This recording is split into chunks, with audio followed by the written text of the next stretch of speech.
My name is Sabrina Thomas, and I am planning to either major in nursing or CIS. Today I will be showing how to split, sort, and filter data. So as you can see in column A, that all the data here is kind of mushed together and we have to split it into column B and C. So to do that, we select column A, go to data, and click on the text to columns. And we would keep it on delimiting because the characters in column A have commas separating them. Click next, click the comma, and finish.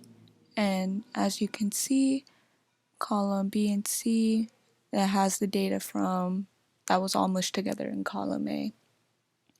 And now we're going to calculate the number of values in column B.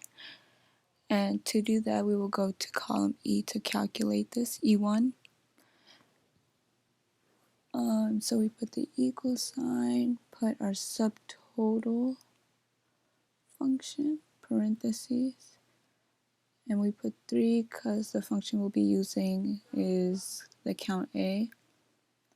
And then we will select B2 to B96,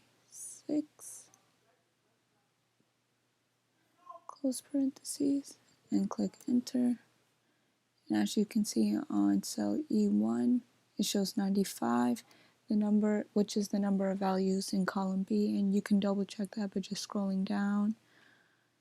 You can see that there are 96 and we started at cell B2, so it should be 95. So next we are going to sort the data. First we are going to the Home tab, and then we will select the data from A2 to C96.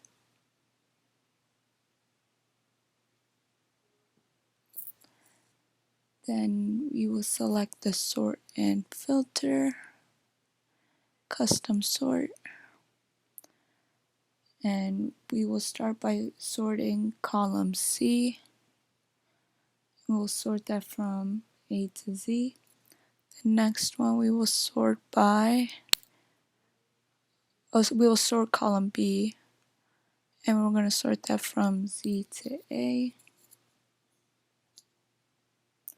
Then the last column, which is Joe, and we will sort that also from A to Z. Click OK.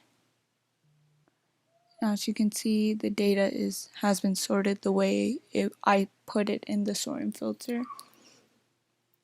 So now we will begin to filter the data, which means that we could see what data we want to be able to see. So first we'll select A1 to C1. Then we'll click make sure you're on the Home tab.